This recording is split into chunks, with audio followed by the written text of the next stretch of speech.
नमस्कार दोस्तों, स्वागत है आपका GK study with Anoop Nehra channel पर।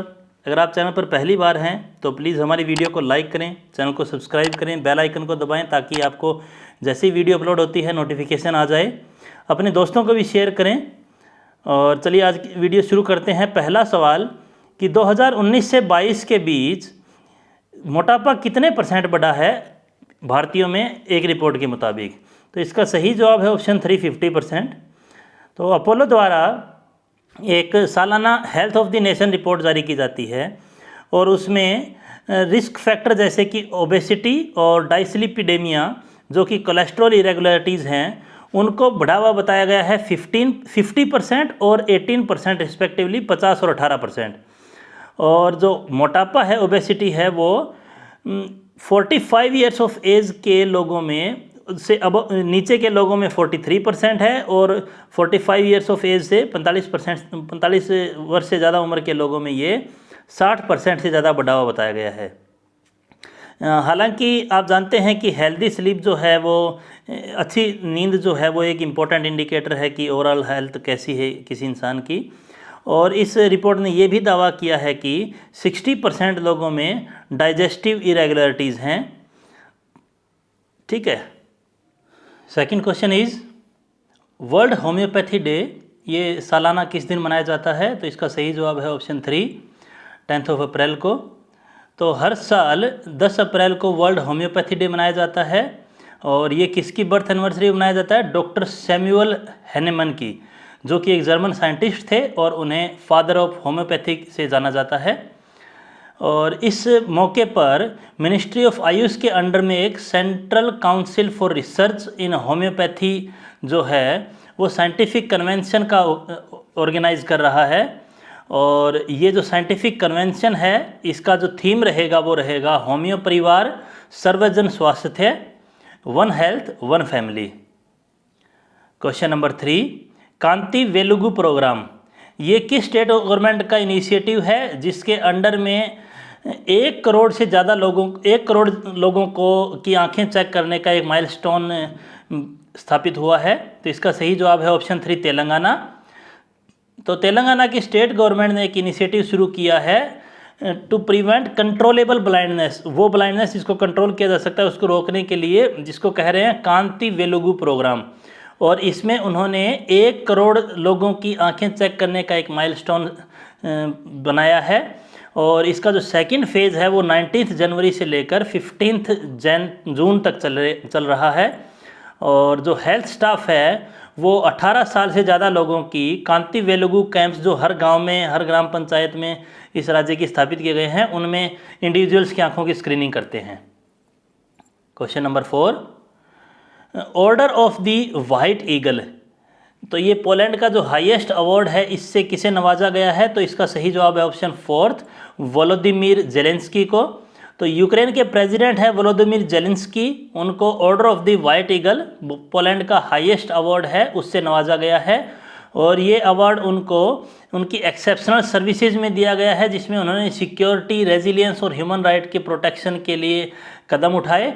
और order of the white eagle जो है वो बहुत ही प्रेस्टिजियस है और पोलैंड में जो है उसको बहुत ही हाईली रिगार्ड किया जाता है।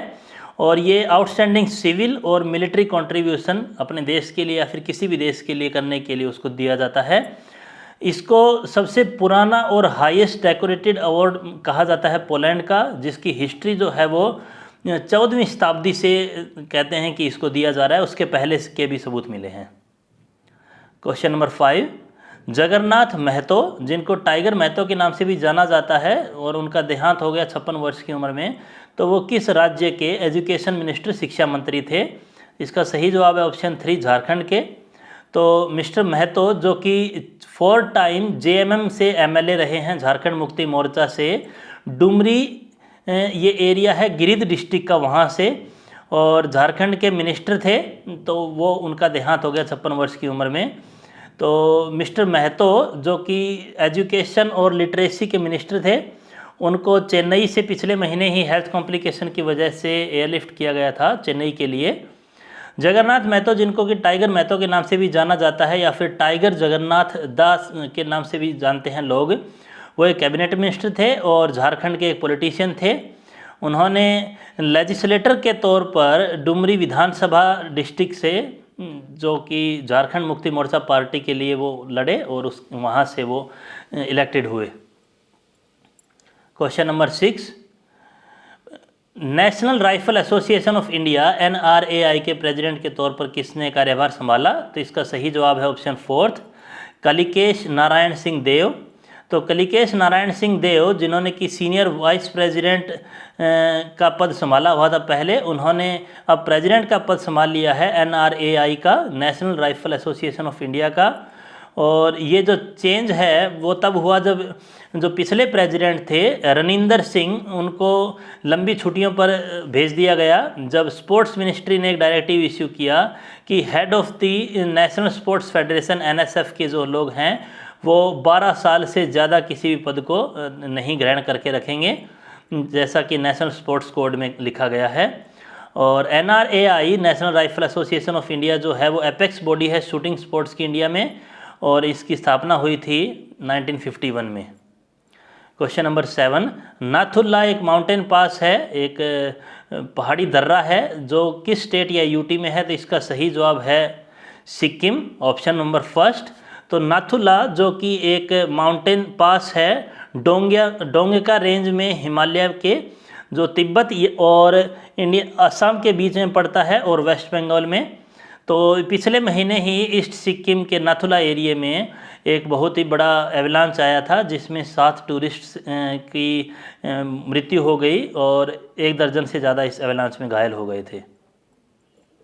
Question number 8, Ukraine security assistance initiative ये किस देश ने स्टार्ट किया है? तो इसका सही जवाब ऑप्शन 1 USA ने। तो Ukraine security assistant initiative launch किया गया US द्वारा। यूक्रेन की जो डिफेंड करने की कैपेसिटी है उसको बढ़ाने के लिए रशियन एग्रेशन के खिलाफ, और इस इनिशिएटिव के अंडर में 2.6 बिलियन मिलिट्री का एड पैकेज दिया जाएगा, यानी सहायता राशि दी जाएगी $, की 2.6 बिलियन $, की, जो कि US द्वारा अनाउंस की गई। और USAI, Ukraine security assistance initiative जो है वो एक अथॉरिटी है जिसके अंडर में यूनाइटेड स्टेट जो है वो अपनी इंडस्ट्री से अपनी कैपेबिलिटीज़ को प्रोक्योर करता है। क्वेश्चन नंबर 9, गाइया मिशन जो कि फ़िलहाल न्यूज़ में रहा, तो ये किस स्पेस एजेंसी से जुड़ा हुआ है? तो इसका सही जवाब है ESA से, ESA यानी यूरोपियन स्पेस एजेंसी से। तो गाइया मिशन जो कि यूरोपियन स्पेस एजेंसी ESA का एक प्रोजेक्ट है, जो कि मिल्की वे और इसके जो प्रेजेंट नेचर है उसकी फॉर्मेशन को समझने में मदद करेगा। और इस मिशन के डाटा को के साथ जो स्पेस एजेंसी है उसने एक ब्लैक होल की नई फैमिली को भी ढूंढ लिया है, और ये ब्लैक होल जो है वो ऐसा कहा जाता है कि अर्थ के नियरेस्ट ब्लैक होल जो हैं वो ये हैं जो इसने ढूंढे हैं। आज की वीडियो का लास्ट सवाल, रैकून स्टीलर, ये फिलहाल न्यूज़ में था, तो ये किससे जुड़ा हुआ है, इसका संबंध किससे है? तो इसका सही जवाब है ऑप्शन 2 मैलवेयर। ये एक मैलवेयर है, रैकून स्टीलर एक इंफॉर्मेशन स्टीलिंग मैलवेयर है, जिसका कि जो ईमेल के ज़रिए जिसको डिलीवर किया जाता है, और इसको 8 सेंट्रल गवर्नमेंट एंटिटीज़ के में यूज़ किया गया था, जिसमें IT डिपार्टमेंट और सेंट्रल पैरामिलिट्री फोर्सेस के ऑफिस भी रहे हैं। तो national technical research organisation NTRO एक स्पेशलाइज्ड इंटेलिजेंस एजेंसी है जिसके अंडर में नेशनल सिक्योरिटी एडवाइज़र आते हैं। उन्होंने जो अफेक्टेड एजेंसी है उनको इन्फॉर्म करने के लिए इनको लिखा कि ऐसा कुछ अटैक आपके यहाँ हुआ है। तो कैसी लगी आपको ये वीडियो, कैसे लगे आपको ये सवाल, प्लीज़ कमेंट करके बताएं। अगर आपको पसंद आती है तो लाइक करें, अपने दोस्तों को शेयर करें। Thank you.